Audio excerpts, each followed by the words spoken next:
আসসালামু আলাইকুম। সবাইকে স্বাগত জানাচ্ছি। আমি নাসরুল ইসলাম তন্ময়। শুরুতে বিআরবি কেবল সংবাদ শিরোনাম জানিয়ে দেব এই মুহূর্তে হাতে পাওয়া সর্বশেষ গুরুত্বপূর্ণ আপডেট বাংলা সংবাদ। শুরুতেই থাকছে পতিত স্বৈরাচার এবং তার দোসরদের পরিণতি থেকে শিক্ষা নিতে বলেছেন গণঅধিকার পরিষদের সভাপতি ও ডাকসুর সাবেক ভিপি নুরুল হক নূর। শুক্রবার দুপুরে ভাঙা বাস স্ট্যান্ডে গণঅধিকার পরিষদ আয়োজিত পথসভায় তিনি বলেন, আপনারা পতিত স্বৈরাচার এবং তার দোসরদের পরিণতি থেকে শিক্ষা নেবেন। মানুষ যাতে আপনাদের উপর ত্যক্ত না হয় সেভাবে আপনারা কাজ করবেন, মানুষের পাশে থাকবেন। তিনি বলেন, ফ্যাসিবাদ সরকার মনে করেছিল কিয়ামত পর্যন্ত তারা ক্ষমতায় থাকবে। ছাত্র জনতার অল্প কয়েকদিনের আন্দোলনে যেভাবে পতন হলো তা কল্পনাও করতে পারেনি এই ফ্যাসিস্ট সরকার। এবারে জানাবো বাংলাদেশের চাপে হাসিনাকে ফেরত দেবে ভারত। ছাত্র জনতার ব্যাপক আন্দোলন ও গণবিপ্লবের মুখে গত ৫ অগাস্ট প্রধানমন্ত্রীর পদ থেকে পদত্যাগ করে দেশ ছেড়ে ভারতে পালাতে বাধ্য হন সাবেক প্রধানমন্ত্রী শেখ হাসিনা। তবে পালানোর আগে ছাত্র জনতার গণঅভ্যুত্থানকে ঠেকাতে হাসিনা সর্বশক্তি নিয়োগ করে। সীমাহীন সেই নৃশংসতায় নিহত হন শত শত মানুষ, আহত হন হাজারো শিক্ষার্থী।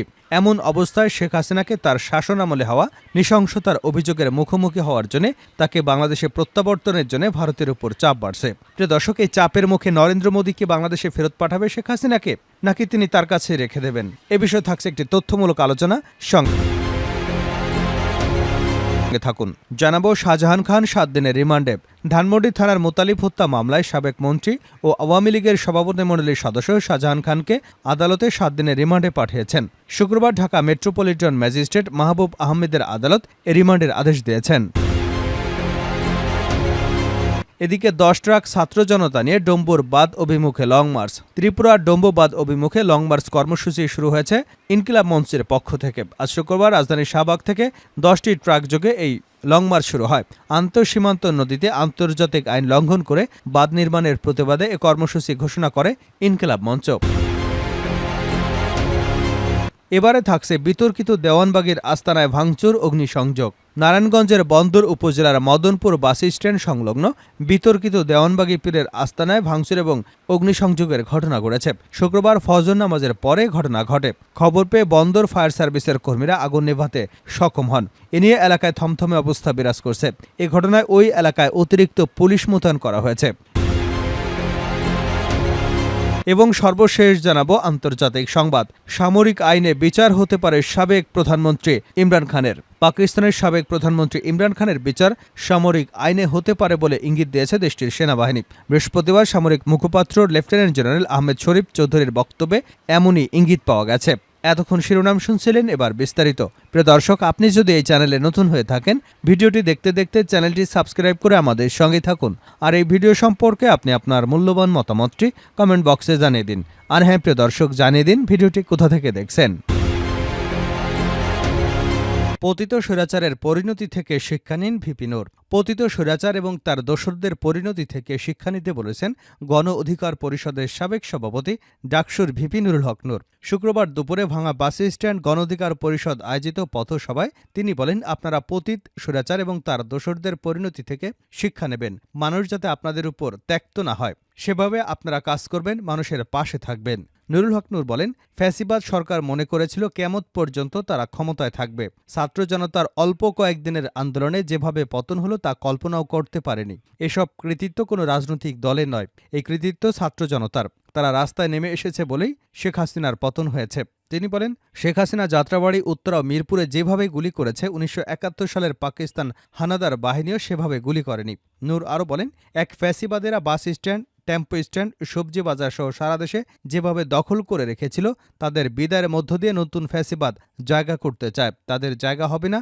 রাজনীতি নতুন ধারায় নতুন পথে চলবে। তিনি আরও বলেন, নেতাকর্মীদের উদ্দেশ্যে বলেন, জনগণের প্রতি দায়বদ্ধ থাকবেন। কৃষক যাতে থানায় গিয়ে সম্মান পায়, হাসপাতালে গিয়ে চিকিৎসা পায়, সে ব্যবস্থা নিশ্চিত করবেন।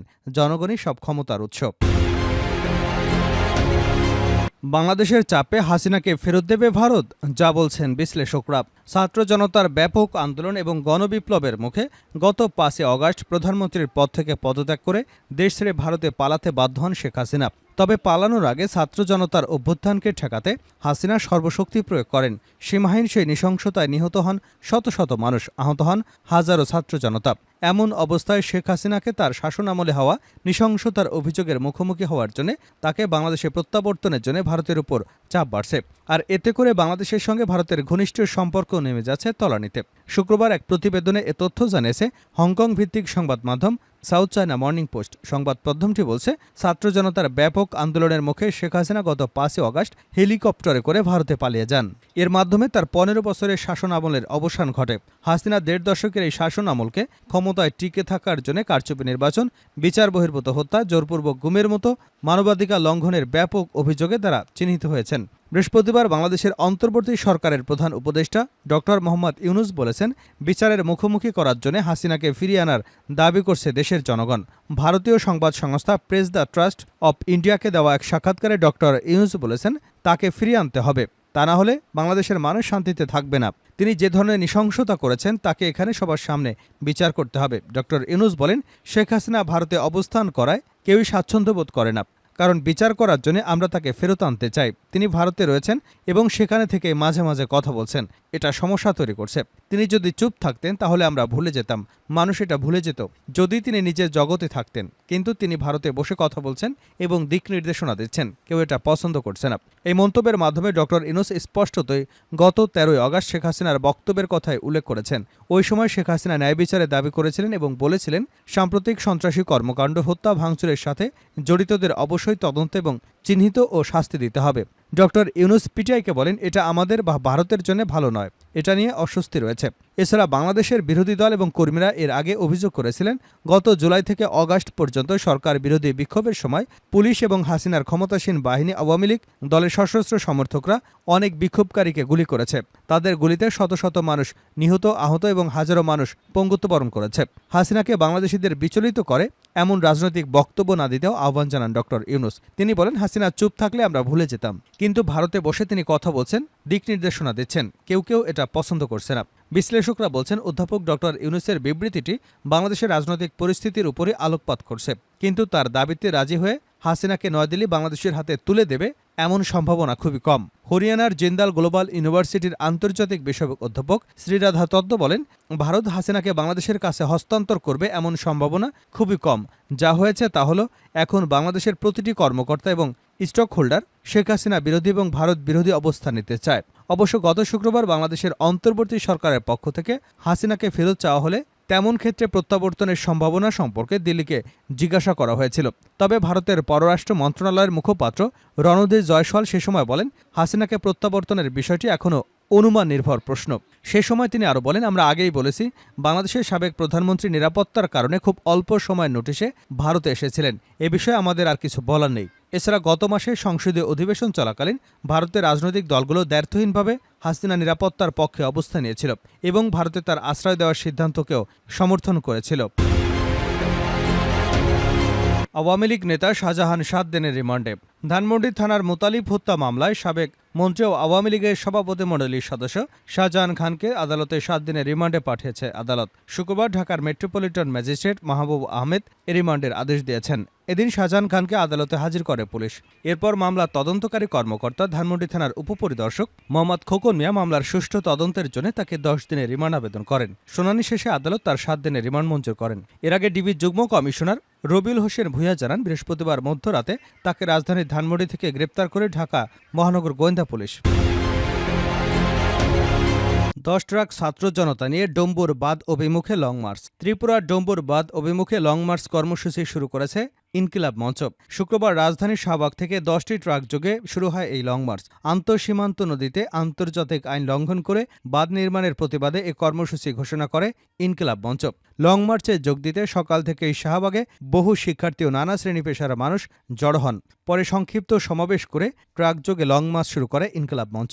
সংগঠনের মুখপাত্র শরীফ ওসমান হাদিব বলেন, দেশ আজ গণঅভ্যুত্থানের মধ্য দিয়ে নতুন এক দিগন্তে উপনীত হয়েছে। ফ্যাসিস্ট আওয়ামী লীগ অবৈধভাবে ক্ষমতায় থাকাকালে ভারতের আগ্রাসনের বিরুদ্ধে জনগণ আওয়াজ তোলার সাহস করেনি। আমরা দেখতে পাচ্ছি ভারত পানি সন্ত্রাসের মাধ্যমে বাংলাদেশের মানুষের উপর প্রতিনিয়ত সীমাহীন জুলুম করেই যাচ্ছে। জানা যায় এই লং মার্চ প্রথমে যাত্রাবাড়ি চৌরাস্তায় পথসভা করবে, পরে দুপুর 2টায় কুমিল্লার চান্দিনায় একটি পথসভা করবে, এরপর বিকাল 4টায় কুমিল্লা টাউন হলে বিশাল সমাবেশ অনুষ্ঠিত হবে। সেখান থেকে পদযাত্রা নিয়ে বিবির বাজারে পৌঁছাবে মার্চটি।